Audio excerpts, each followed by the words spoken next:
الحمد للہ الذی خلق الانسان والصلاة والسلام على عبده الذي فضله بالعلم والإعجاز والبيان وعلى سائر أهله وأصحابه صلاة قائمة على ممر الزمان اما بعد۔ دبئی سے کرامت اللہ بھائی نے پوچھا ہے کہ ایک غریب شخص نے عید کے لیے جانور خریدا تھا لیکن مر گیا،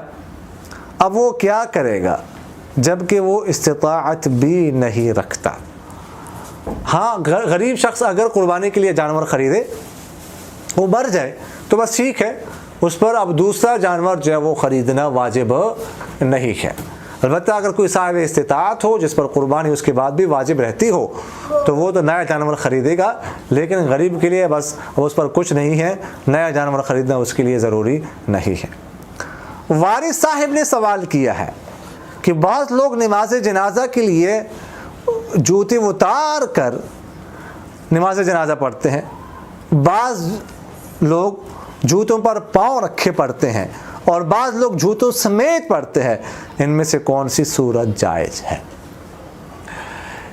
دیکھیے گا، نماز جنازہ پڑھتے وقت اگر کسی کے جوتے پاک ہوں، کوئی نجاست اس پر لگی ہوئی نہ ہو، تو پھر اس صورت میں جوتے اتارنے کی ضرورت نہیں ہے۔ جوتے پہن کر نماز جنازہ پڑھنا جائز ہے، جوتے پہن کر عام نماز پڑھنا بھی جائز ہے، نماز جنازہ بھی پڑھنا جائز ہے۔ صحابہ سے، آپ صلی اللہ علیہ وسلم سے ثابت ہے، آپ صلی اللہ علیہ وسلم کے دور میں جو ہے نا مسجد نبوی میں آپ صلی اللہ علیہ وسلم اور صحابہ جوتی پہن کر جاتے تھے اور جوتوں کے ساتھ نماز پڑھتے تھے۔ وہ مشہور واقعہ حدیث شریف میں آتا ہے کہ ایک دفعہ آپ صلی اللہ علیہ وسلم نے جوتا اتارا تو صحابہ نے بھی اتارا، تو آپ صلی اللہ علیہ وسلم نے نماز کے بعد ان سے پوچھا کہ آپ لوگوں نے جوتے کیوں اتارے؟ تو انہوں نے کہا آپ نے جوتا اتارا، تو آپ صلی اللہ علیہ وسلم نے فرمایا کہ جبرائیل میرے پاس آئے تھے، مجھے کہا کہ آپ کے جوتے کو گندگی لگی ہوئی ہے، اس لیے میں نے اتار دیا، آپ لوگوں نے کیوں اتارا؟ تو اس لیے اگر جوتے پاک ہو تو ان کے ساتھ جو ہے نا نماز پڑھنا، نماز جنازہ پڑھنا جائز ہے، کوئی حرج نہیں۔ البتہ اگر جوتے پر گندگی لگی ہوئی ہو، لیکن گندگی جو ہے نا وہ جوتے کے نیچے جو سائڈ ہے اس پر لگی ہوئی ہو، تو اس صورت میں جوتا اتارا جائے اور جوتے کے اوپر پاؤں رکھ کر جو ہے نا وہ نماز پڑھنا، نماز جنازہ پڑھنا، یہ جائز ہے۔ البتہ اگر جوتے کے اوپر جو ہے نجاست لگی ہوئی ہو تو پھر اس صورت میں جوتا بالکل اتار کر سائڈ پر کر کے پھر جو ہے نا نماز پڑھی جائے گی، نماز جنازہ پڑھی جائے گی۔ تو یہ تین صورتیں ہیں جو میں نے آپ سے عرض کی، اس طرح جو ہے وہ کر سکتے ہیں۔ فیصل آباد سے ڈاکٹر اعجاز صاحب نے پوچھا ہے کہ اگر ناخنوں پر نیل پالش یا مہندی لگی ہوئی ہو تو کیا اس پر وضو ہو جائے گا؟ دوسرا سوال یہ ہے کہ نیل پالش اگر پاؤں کے ناخنوں پر لگی ہوئی اور تیمم کیا جائے تو کیا تیمم ہو جائے گا، اور تیمم کا صحیح طریقہ کیا ہے؟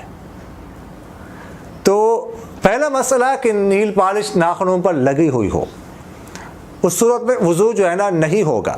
اس لیے کہ یہ نیل پالش کے تہہ جم جاتی ہے، جس کی وجہ سے نیچے پانی نہیں پہنچتا اس کے نیچے، تو اس لیے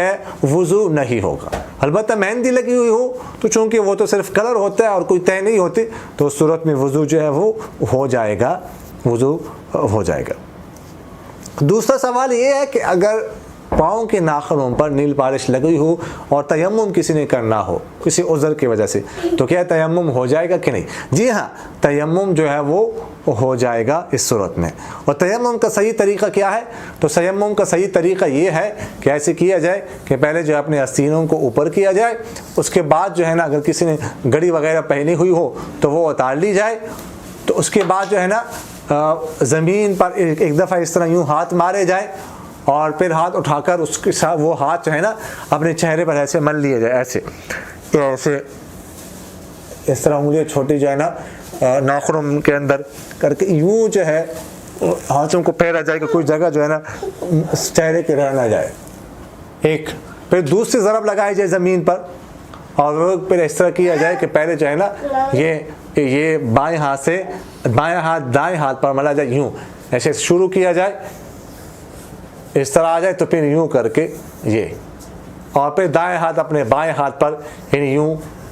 جو ہے ایسے،